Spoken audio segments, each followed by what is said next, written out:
Right, so I thought it was a nice weekend weather-wise, so Bantam is back out in the sun. We took it to the park with the hopes of fixing the lubricator, whose bolt had come off, so the pivot bolt in the LBC style lubricator is like an oscillating cylinder. The bolt and the spring will lay in the bottom of the pot. So hopefully this was going to be a quick job of whip the lubricator out, stick the bolt back in, put it back together, steam her up and play with it.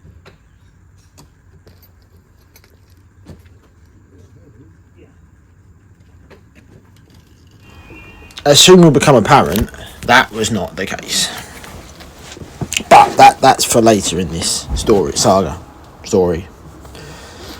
right now you can see me unbolting the front running plate. And I've got these nice little pots that we found, I think from IKEA, that I like to put bolts and things in. Always the answer to that one. If I get her in steam today... This is nice and easy. So Bantam's front running plate is held on by these two bolts, two tiny little bolts either side, and also by that lamp bracket bolt in the middle, which I don't realise straight away. I initially thought it was just the outside too.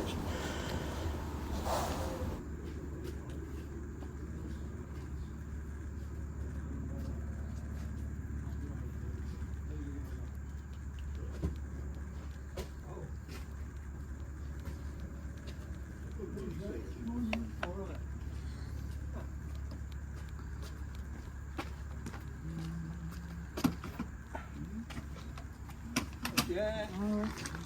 Oh. It's Oh, that's perfect. It's all sorts. Yeah. That's a lot of it flies finer than that. Yeah, that's perfect. Yeah. I mean, I used to use it up with my small American loco, but I don't run that anymore. So I was about to say I haven't seen that for a while. It's got a boiler problem. Ah, no, that's a pain. So it's waiting until I can get my workshop clear enough to start taking it apart. I know that feeling. I'm gonna have to take almost a skip full of it down the collection. Jesus.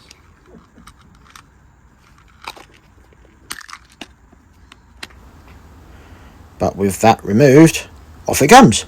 So the reason I wanted to get this bracket off is because you can see there's another bracket that goes from where my fingers are there, pointing and wiping the oil away, over to the actual pot itself. Just a thin, bent brass bracket.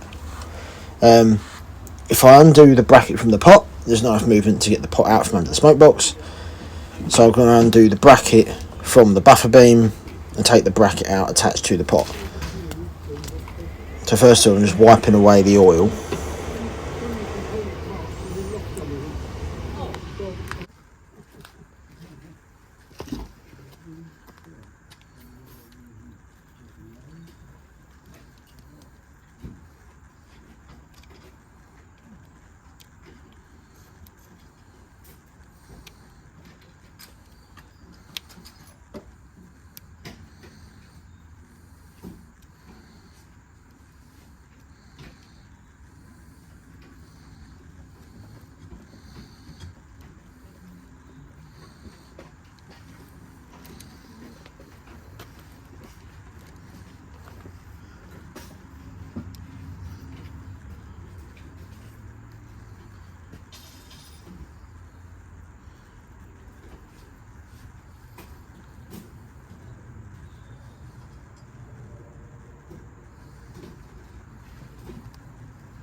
and out they come. I've got a socket on the bottom that you couldn't see, but I had to put a socket on a thing to hold the nut, and out come the bolts. Okay, now you can see the pot is loose, however the pot still won't come out because I'd forgot to let the linkage go. Hadn't I been over eager and forgot to let the linkage go. Yeah, let's see. You can see the moment the mistake was realised. Bugger. So luckily it is just a double lock nut and the linkage comes off. However, getting to said lock nut with my sausage fingers was harder than it should have been. There you go, I said it.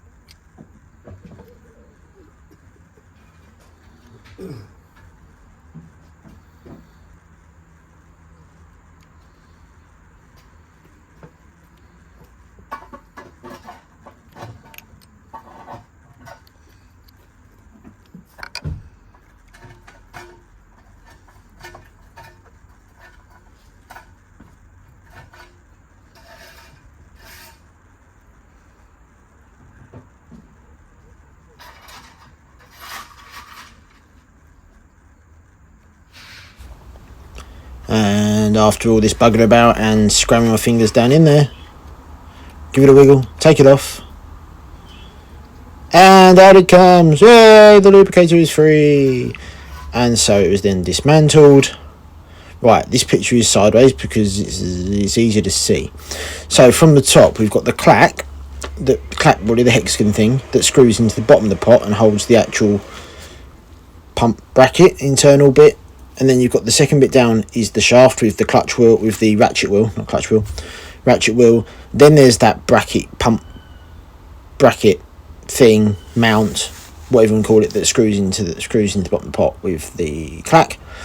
Then you've got the pump cylinder below that with the ram, and I think I've still left the actual crank wheel in that.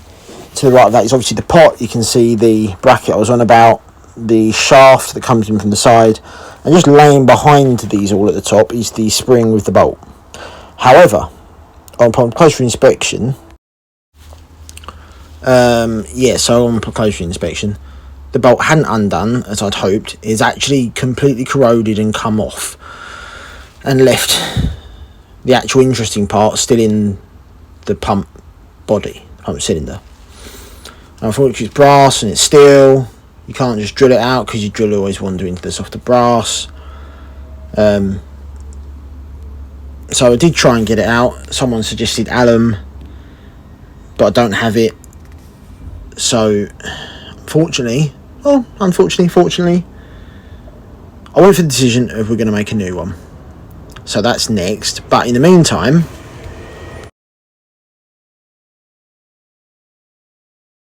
it was a Sunday afternoon's running, so here's Chris with his Britannia. And then I got offered a drive of this. Dave's B1. The same Dave that built Bantam and Tom's Britannia. This is his B1.